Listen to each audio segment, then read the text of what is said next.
বন্ধুরা, আপনারা নিশ্চয়ই হলিউডের সিনেমায় অ্যানাকোন্ডার মতো বিশাল বড় বড় প্রাণী দেখেছেন, কিন্তু আপনি কি জানেন পৃথিবীতে পাওয়া সবচেয়ে বড় সাপটি কত লম্বা এবং এটি এখন কোথায় পাওয়া যায়? কখনো কি ভেবে দেখেছেন যে মাত্র 1 ইঞ্চি লম্বা দেখতে একটি মাকড়সা 6 ফুট লম্বাও হতে পারে? আপনি কি জানেন এমন একটি গাছ যে মাংস খায় এবং এক জায়গা থেকে অন্য জায়গায় চলাফেরা করে, বা এমন একটি নদী যার জল সব সময় ফুটতে থাকে? আপনি কি জানেন এই বিশাল প্রাণীগুলো কোথায় থাকে? এত বড় প্রাণী নিশ্চয়ই ছোট বনে বাস করবে না। তাহলে এই বিশাল এবং বিপজ্জনক প্রাণীগুলো কোথায় পাওয়া যায়? বন্ধুরা, এগুলো সবই পৃথিবীর হৃৎপিণ্ড হিসেবে পরিচিত বিশাল বন আমাজন জঙ্গলে পাওয়া যায়, যা আমাজন রেন ফরেস্ট নামেও পরিচিত।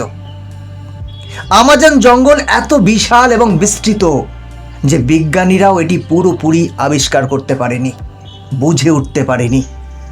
তারাও জানে না এর কত রহস্য আছে।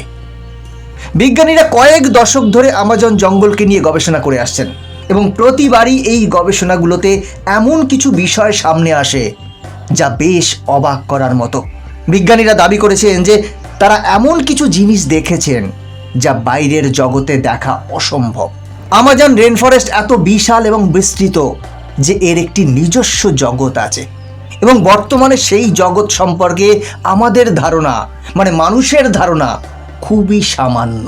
টোটাল আমাজন জঙ্গলের মাত্র 10% মতো আমরা মানুষ আবিষ্কার করতে পেরেছি, জানতে পেরেছি। বাকিটা এখনো অজানা। যখনই এই বন সম্পর্কে কোনো নতুন কিছু আবিষ্কার হয় তখন আমরা এটি সম্পর্কে জানতে পারি।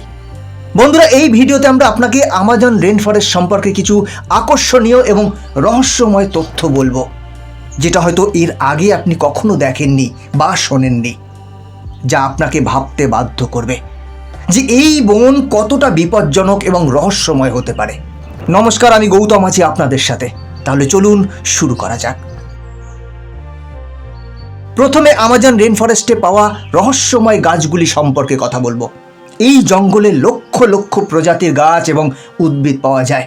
এই গাছগুলির মধ্যে কিছু সাধারণ, আবার কিছু অত্যন্ত বিষাক্ত। এটি স্বাভাবিক। এত বিশাল এবং বিপজ্জনক বন, সেখানে পাওয়া গাছগুলিও বিপজ্জনক হবে, এটাই তো স্বাভাবিক। তবে মজার বিষয় হলো এই জঙ্গলে এমন কিছু গাছ রয়েছে যা ওয়াকিং ট্রি নামে পরিচিত। আপনি যদি সিনেমা প্রেমী হন তাহলে আপনি সম্ভবত সিনেমায় হঠাৎ করে গাছ এবং উদ্ভিদকে হাঁটাচলা করতে দেখেছেন। কিন্তু গাছ কি কেবল সিনেমাতেই হাঁটাচলা করে? বন্ধুরা, এটা সত্য নয়। বাস্তবেও গাছ চলাফেরা করে। আর এটা আমাদের গল্প নয়, বরং বিজ্ঞানীরা বছরের পর বছর ধরে আমাজন জঙ্গল নিয়ে গবেষণা করে আসছেন। তারা বিশ্বাস করেন যে এই জঙ্গলের কিছু গাছ চলাফেরা করে, কিন্তু হলিউডের সিনেমার মতো করে না। তাদের নড়াচড়ায় গতি বেশ ধীর। বিজ্ঞানীরা এই গাছগুলি নিয়ে ব্যাপক গবেষণা চালাচ্ছেন। কিছু বিজ্ঞানী বলছেন যে এই গাছগুলি সূর্য যেদিকে চলে সেদিকেই চলে। আসলে যা ঘটে তা হলো সূর্যের দিকে সাড়া দিয়ে গাছের শিকড় সামনের দিকে প্রসারিত হয় এবং তাদের পিছনের শিকড়গুলো ধ্বংস হয়। এর ফলে গাছটি তার আসল অবস্থান থেকে কিছুটা সামনের দিকে সরে যায়। এই প্রক্রিয়াটি 1 বা 2 দিনে ঘটে না, এতে 3 থেকে 4 মাস সময় লাগে। যে কারণে এই গাছগুলিকে হাঁটা গাছ বলা হয়। এই গাছগুলি অত্যন্ত বিষাক্ত। গবেষকদের মতে এই গাছগুলি কেবল আমাজন রেন ফরেস্টেই পাওয়া যায়। এবার আসুন আমাজন রেন ফরেস্টে থাকা এমন কিছু গাছ সম্পর্কে জেনে নিই যা আপনাকে হতবাক করে দেবে। আমাজন রেন ফরেস্টে বসবাসকারী আদিবাসীদের মতে আমাজন রেন ফরেস্টে এমন কিছু গাছ আছে যারা মানুষ এবং প্রাণীর মাংস খায়। এই গাছগুলিকে মানুষ ভক্ষণকারী গাছ বলা হয়। এটা আপনাদের কাছে অদ্ভুত শোনাতে পারে, একটি গাছ কিভাবে মাংস খেতে পারে, কিন্তু এটা সত্য। কিন্তু আমাজন জঙ্গলে মাত্র কয়েকটি প্রজাতিই পাওয়া যায়। এখন প্রশ্ন হলো, যদি আমাজন জঙ্গলে এই ধরনের মানুষ ভক্ষণকারী গাছ থাকতে পারে তাহলে আরও কত বিপজ্জনক জিনিস থাকতে পারে একবার ভাবুন। এখন আসুন আমাজন জঙ্গলের মধ্য দিয়ে প্রবাহিত বয়েলিং নদী সম্পর্কে কথা বলি। আমাজন রেন ফরেস্টকে বিশ্বের সবচেয়ে বিপজ্জনক বন হিসেবে বিবেচনা করা হয়, কারণ এটি সব ধরনের বিপজ্জনক প্রাণী, গাছপালা, পাখি এবং পোকামাকড়ের আবাসস্থল। তাহলে জল কিভাবে থেমে থাকতে পারে? হ্যাঁ, আমরা রেন ফরেস্টের মধ্য দিয়ে প্রবাহিত ফুটন্ত নদীর কথা বলছি, কারণ এর জলের তাপমাত্রা সর্বদা 70 থেকে 100 ডিগ্রি সেলসিয়াসের মধ্যে থাকে। এখন প্রশ্ন হলো, এই নদীর জল কেন ফুটতে থাকে? বন্ধুরা, এই প্রশ্নটির উত্তর এখনও অজানা। আমাজন রেন ফরেস্ট কোনো ছোট এলাকা নয়, এটি 9টি দেশ জুড়ে বিস্তৃত। বিজ্ঞানীরা শতাব্দী ধরে এই বিশাল জঙ্গলে গবেষণা চালিয়ে আসছেন। আমাজন রেন ফরেস্টে গবেষণা করতে যাওয়া এক ব্রিটিশ বিজ্ঞানী তার গবেষণার সময় আমাজন রেন ফরেস্টে একটি প্রাণী দেখতে পান, যার অর্ধেক মানুষ এবং অর্ধেক বানর ছিল, যার উচ্চতা প্রায় 12 ফুট। এই প্রজাতিটিকে মেরি কোক্সি বলা হয়। তিনি ব্যাখ্যা করেছেন যে তিনি গবেষণা করার সময় মেরি কোক্সি প্রজাতির একটি প্রাণী খুঁজে পান। এই প্রাণীটি ব্রিটিশ বিজ্ঞানীকে আক্রমণ করারও চেষ্টা করেন, তবে সেই বিজ্ঞানী তার বন্দুক থেকে শূন্যে কয়েকটি গুলি চালান, যার ফলে প্রাণীটি ভয় পেয়ে পিছু হটে। এরপর ব্রিটিশ বিজ্ঞানী জঙ্গল থেকে বেরিয়ে আসেন। তিনি আরও ব্যাখ্যা করেন যে এই প্রাণীগুলো দলবদ্ধভাবে বাস করে এবং তাদের নিজস্ব পৃথক একটি এলাকা রয়েছে। এখন বুঝতেই পারছেন আমাজন জঙ্গল কতটা হিংস্র। এখানে বসবাসকারী প্রাণীরা আরও বেশি বিপজ্জনক। বলা হয়ে থাকে যে আমাজন জঙ্গলে এমন সাপ রয়েছে যা পৃথিবীর অন্য কোথাও পাওয়া যায় না। পৃথিবীর সবচেয়ে বড় সাপ হলো অ্যানাকোন্ডা। বিজ্ঞানীদের মতে অ্যানাকোন্ডা সাপের সর্বোচ্চ দৈর্ঘ্য 30 ফুট পর্যন্ত হতে পারে। তবে 1906 সালে একজন বিজ্ঞানী, যিনি একটি গবেষণা অভিযানে গিয়েছিলেন, তিনি আমাজন জঙ্গলে 70 ফুট লম্বা একটি সাপ দেখেছিলেন বলে জানিয়েছেন।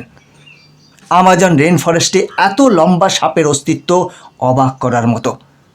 বিশ্বাস করা হয় যে টাইটানোভা প্রজাতির সাপ, যা 1000 বছর আগে বিলুপ্ত হয়ে গেছে, এর জীবাশ্ম সর্বোচ্চ 42 ফুট মাপা হয়েছিল, যা এটিকে বিশ্বের দীর্ঘতম সাপ হিসেবে চিহ্নিত করেছে। তবে বিজ্ঞানীদের এই দাবি টাইটানোভার রেকর্ড ভেঙে দিচ্ছে বলেই মনে হচ্ছে।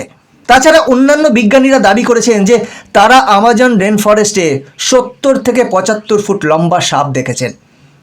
এই বিজ্ঞানীদের মধ্যে কেউ কেউ বলেছেন যে এই সাপগুলির মধ্যে কিছু প্রজাতি টাইটানোভার সাথে সম্পর্কিত হলেও হতে পারে। যদি এটি সত্যি হয়, তবে এর অর্থ হলো টাইটানোভা প্রজাতি এখনও আমাজন রেন ফরেস্টে টিকে আছে, তারা বিলুপ্ত হয়ে যায়নি।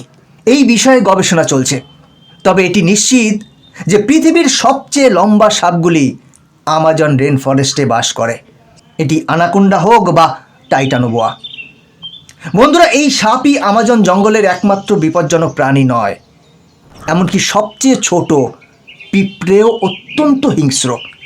আপনি হয়তো কখনো কল্পনাও করেননি যে এত ছোট পিঁপড়ে এত বিপজ্জনক হতে পারে। হ্যাঁ বন্ধুরা, পারে।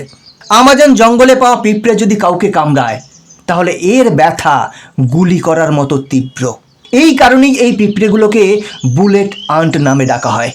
যদি আমাজনের জঙ্গলে বসবাসকারী কোনো পিঁপড়া কাউকে কামড়ায়, তাহলে সেই ব্যক্তিকে 5 থেকে 6 দিন ধরে অসহ্য যন্ত্রণা সহ্য করতে হয়। শুধু তাই নয়, এই পিঁপড়েগুলোর মধ্যে কিছু অত্যন্ত বিষাক্ত, তাদের কামড়ে মৃত্যুও হতে পারে। বন্ধুরা, এটি ছিল আমাজনের জঙ্গলে বসবাসকারী পিঁপড়ের কথা। বন্ধুরা, এখন আমি আপনাকে এমন একটি প্রাণীর কথা বলবো যার কথা শুনলে আপনার পিলে চমকে যেতে পারে। আপনি নিশ্চয়ই আপনার বাড়িতে প্রায় মাকড়সা দেখেছেন, সবাই দেখেছেন।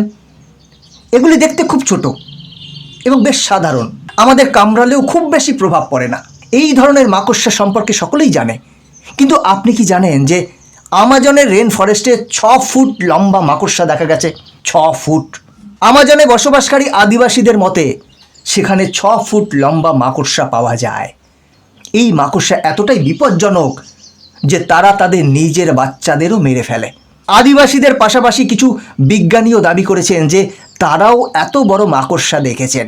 এত বড় মাকড়সা সম্পর্কে এই দাবি কতটা সত্য তা এখনো স্পষ্ট নয়। তবে এত বিশাল এবং বিপজ্জনক জঙ্গলে এত বিপজ্জনক প্রাণীর আবিষ্কার কোনো বড় বিষয় নয়, কারণ এটি এমন একটি জায়গা যেখানে মানুষের প্রবেশাধিকার খুব কম।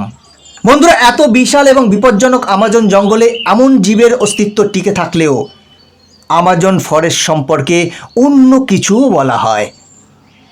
বিশ্বাস করা হয় যে আমাজন জঙ্গলে ভিন গ্রহীদের জন্য একটি স্বর্গ হতে পারে। এবং ইউএফও দেখার খবরও পাওয়া গেছে। যদিও আমাজন জঙ্গল এত ঘন এবং প্রশস্ত যে এটি ভিন গ্রহীদের জন্য উপযুক্ত আবাসস্থল হতে পারে। যদি এটি সত্য হয় তবে এটি পৃথিবীর মানুষের জন্য ভালো জিনিস নয়। তবে এটি নিশ্চিতভাবে বলা যাবে না, কারণ আমাজন জঙ্গল পরিদর্শন করা কোনো অভিযাত্রী এই ধরনের কোনো বস্তু দেখেননি। এই বিষয়ে গবেষণা এখনও চলছে। আমাজন রেন ফরেস্ট এত বিশাল যে এটি পৃথিবীর 20% অক্সিজেন উৎপাদন করে। তবু আমরা মানুষ এখনও এটি সম্পর্কে খুব কম জানি। তবে গত কয়েক দশকে এটির উপর গবেষণা উল্লেখযোগ্যভাবে ত্বরান্বিত হয়েছে। বনটি আরও কত গোপন রহস্য উন্মোচন করে তা দেখার বিষয়, যা এখনও উন্মোচিত হয়নি। বন্ধুরা, আমাজন জঙ্গল সম্পর্কে কিছু আকর্ষণীয় তথ্য আমরা আজ এখানে দিলাম। এর মধ্যে কোনটি সবচেয়ে অবাক করার মতো মনে হয় আপনার কাছে? কমেন্ট করে জানাবেন। আজকের ভিডিও এখানেই শেষ করছি। এরকমই ইনফরমেটিভ ভিডিও দেখার জন্য চ্যানেলটিকে সাবস্ক্রাইব করে বেল আইকনটি প্রেস করে রাখুন। আমি গৌতম ছিলাম আপনাদের সাথে। দেখা হচ্ছে পরের ভিডিওতে।